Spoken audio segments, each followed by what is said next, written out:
Je n'oublierai jamais ce jour où le monde s'est effondré autour de nous en plein cœur de Paris. Marine et moi, main dans la main, franchissions les portes vitrées de la concession Ferrari sur les Champs-Élysées. Nos cœurs battant à l'unisson pour un rêve partagé. Et puis, ces mots, cruels, lancés comme des poignards, sortez d'ici. Petite perverse.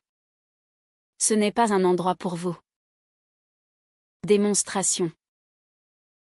La pluie fine de cet après-midi d'automne parisait les trottoirs des Champs-Élysées, transformant les lumières des vitrines en éclats dorés.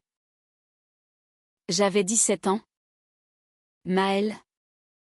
Une lycéenne ordinaire de Neuilly. Avec mes cheveux châtains toujours un peu en désordre et mon éternel jean slim. À mes côtés, Marine. Ma Marine. Avec ses yeux verts pétillants et ses cheveux blonds coupés courts qui lui donnaient cet air rebelle que j'aimais tant. Nous étions ensemble depuis 6 mois. Un amour naissant. Secret. Intense. Comme seuls les adolescents savent en vivre. Ce jour-là, nous avions décidé de nous offrir un moment de folie. Mon père, Alexandre de Rochefort, ce magnate de l'immobilier que tout Paris connaissait pour ses tours de verre dominant la Défense, m'avait promis une voiture pour mes 18 ans. Mais Marine et moi rêvions déjà. Allons juste regarder, avait-elle murmuré en serrant ma main. Une Ferrari rouge, symbole de liberté, de vitesse, de tout ce que notre amour représentait, quelque chose de puissant, d'interdit, de magnifique.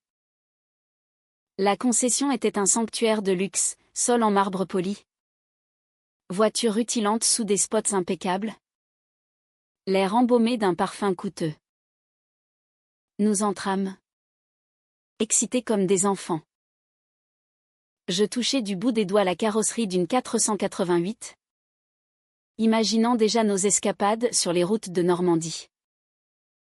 Marine rit, posa sa tête sur mon épaule. Un geste innocent, tendre.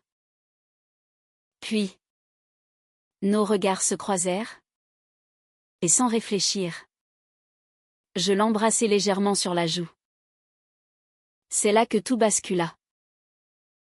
Un vendeur, un homme d'une quarantaine d'années au costume impeccable, s'approcha, le visage déformé par le dégoût. « Mesdemoiselles, dit-il d'une voix forte pour que tout le monde entende, ce n'est pas un lieu pour vous. Exhibition. Les gens comme vous devraient rester dans vos quartiers. » Ses collègues ricanèrent. Des clients nous dévisagèrent. Marine rougit violemment. Ses yeux s'emplirent de larmes. Je sentis la honte me brûler les joues. Nous sommes juste venus regarder, balbutiai-je. Mais il nous poussa vers la sortie. Dehors. Perverse. Allez afficher ça ailleurs. Nous sortîmes sous la pluie. Tremblante. Marine pleurait en silence, sa main serrant la mienne si fort que ça faisait mal. Maëlle. Pourquoi nous haïssent-ils autant? Murmura-t-elle. Je n'avais pas de réponse. Seulement cette rage sourde. Cette humiliation qui nous collait à la peau. Nous rentrâmes en métro. Blottis l'une contre l'autre. Ignorés par les regards curieux. Ce soir-là. Chez moi. Dans ma chambre immense de l'appartement haussmannien. Nous nous effondrâmes. Marine sanglotait contre mon épaule. Je t'aime. Maëlle. Mais parfois. J'ai peur. Peur de ce monde qui nous rejette. Je ne dormis pas. Mon père était en voyage d'affaires à Londres. Comme toujours. Il savait pour nous? Non. Je le lui avais caché. Alexandre de Rochefort, veuf depuis 10 ans, m'avait élevé seul, me couvrant de tout sauf de sa présence. Il m'aimait. Je le savais. Mais à sa manière distante? Bourru. Comment lui avouer que sa fille unique aimait une fille? Que cet amour était ce qui me faisait vivre? Le lendemain, je décidai de tout lui dire. Pas par téléphone. Par message. J'envoyai une vidéo prise discrètement dans la concession, où l'on entendait clairement les insultes. Puis un long texte, Papa. C'est ce que nous vivons. Marine et moi. Parce que nous nous aimons. Sa réponse fut immédiate, rentrez à la maison. Tout de suite. Papa nous attendait dans le grand salon, face à la vue sur la tour Eiffel scintillante. Il était rentré plus tôt, costume froissé par le vol précipité. Ses yeux, d'habitude si froids, étaient rougis. Marine et moi nous tenions côte à côte, tremblantes. Il nous regarda longuement, puis ouvrit les bras. Venez là. Mes filles. Ce fut le premier choc. Il nous serra contre lui. Fort. Comme jamais. Maëlle. Pourquoi ne m'as-tu rien dit? Sa voix tremblait. Je pleurais. Marine aussi. Il nous fit asseoir. Nous servit du thé, geste inhabituel pour un homme qui avait des domestiques pour tout. Puis il visionna la vidéo encore. Le visage durcissant. Ces gens. Murmura-t-il. Ils vous ont humilié parce que vous vous aimez. Parce que vous êtes jeune. Différente. Il se tourna vers Marine. Et toi? Ma petite? Tu es la bienvenue ici. Toujours. Marine leva les yeux. Incrédule. Mon père. Ce milliardaire impitoyable en affaires? Acceptait? Si facilement? Mais il y avait plus. Dans ses yeux? Une douleur ancienne. Maëlle? Il y a quelque chose que je ne t'ai jamais dit. Il se leva. Alla chercher une boîte dans son bureau. Dedans, des photos jaunies. Une jeune femme aux cheveux châtains. Comme les miens. Ta tante Héloïse. Ma sœur. Elle est morte il y a 20 ans. Il raconta. Héloïse. Lesbienne dans les années 80. Amoureuse d'une femme. La famille l'avait rejetée. Mon grand-père l'avait chassée. Elle s'était suicidée à 25 ans. Papa avait tout vu. Tout gardé secret. J'étais jeune. Lâche. Je n'ai rien fait. Quand ta mère est morte, j'ai juré de te protéger. Mais je t'ai étouffé dans le silence. Nous pleurions toutes les trois. Marine prit la main de mon père. Merci de nous accepter. Il secoua la tête. Non. C'est moi qui remercie. Vous me donnez une chance de réparer. Mais la colère bouillonnait. Cette concession. Dit-il. Ils vont regretter. Je protestai. Papa. Non.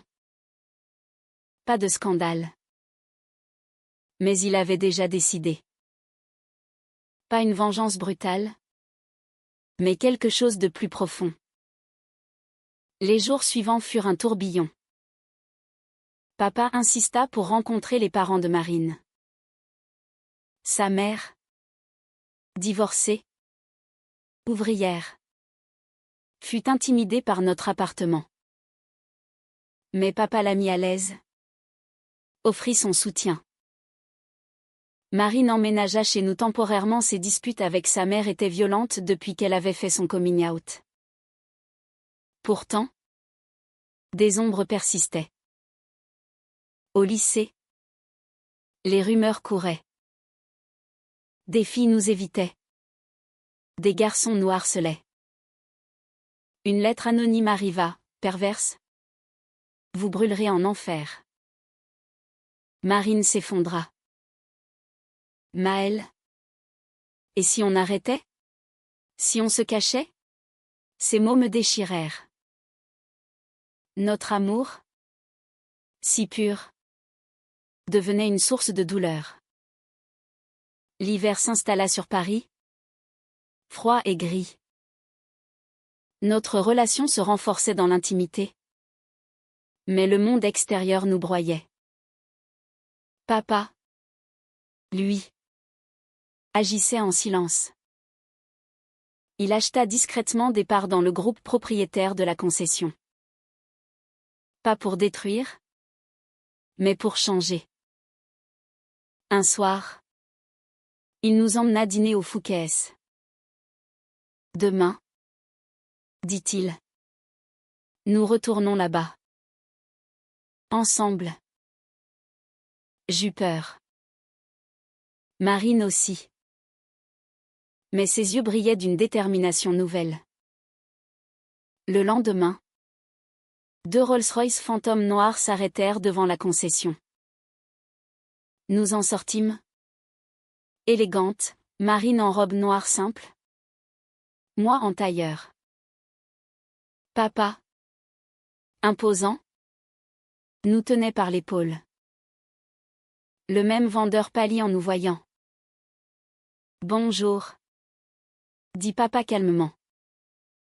Je suis Alexandre de Rochefort. Propriétaire majoritaire désormais. Le directeur accourut. Affolé. Papa ignora les excuses. Il nous fit entrer. Nous installa devant la même Ferrari. Mes filles veulent cette voiture.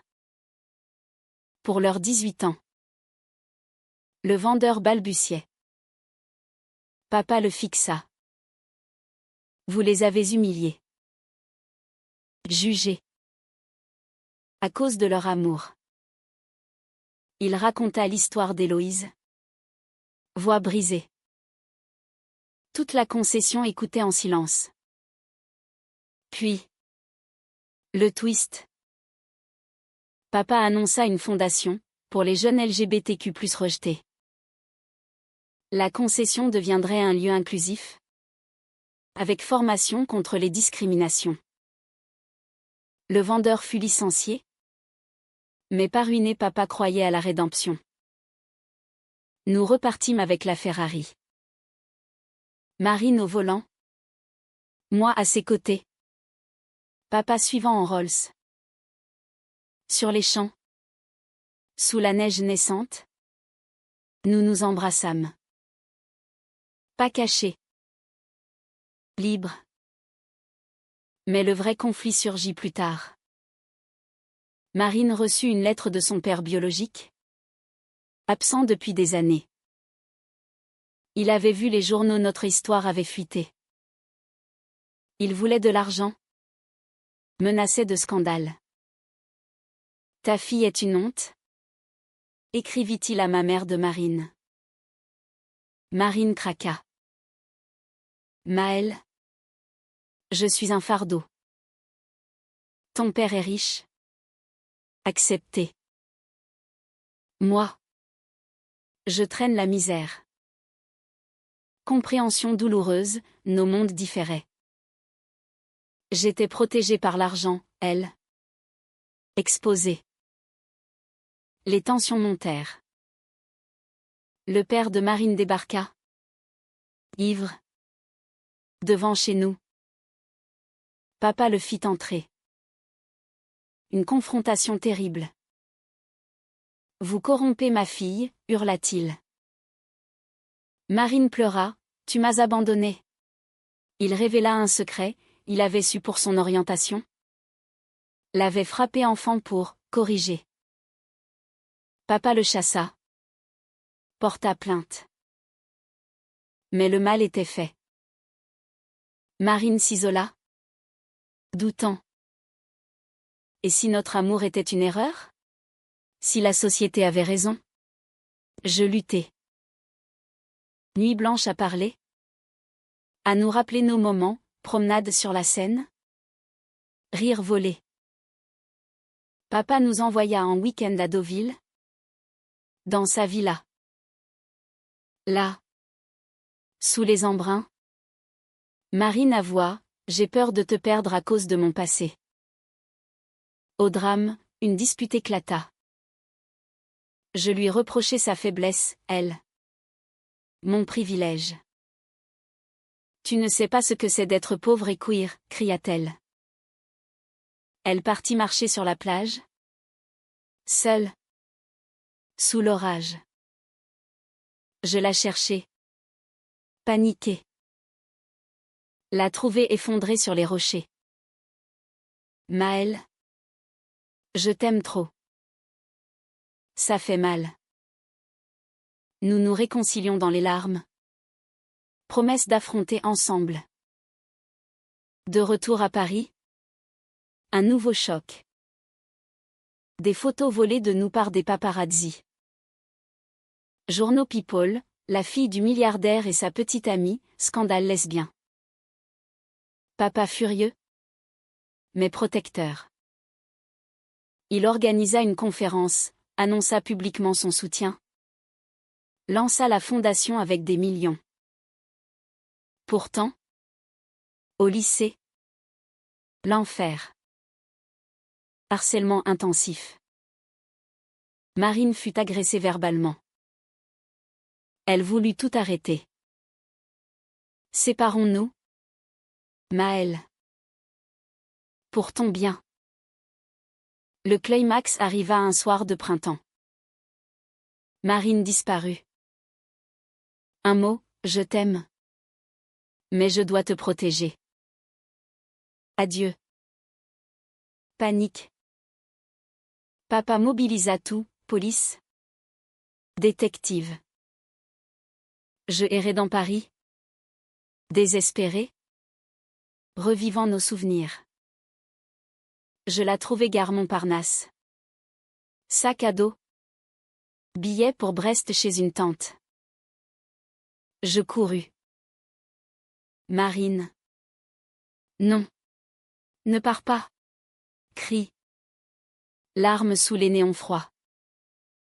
Elle pleura, ton monde est trop grand pour moi. L'humiliation. Les regards. Je ne supporte plus. Je la serrai. Notre amour est plus grand. Ensemble. On change le monde. Regarde papa, il a changé pour nous. Papa arriva. Essoufflé. Il s'agenouilla un milliardaire à genoux. Marine. Tu es ma fille maintenant. Ne pars pas. Laisse-moi vous protéger toutes les deux. Émotion brute. Marine céda. Nous rentrâmes. La fondation ouvrit. Aidant des dizaines de jeunes. La concession devint symbole d'inclusion.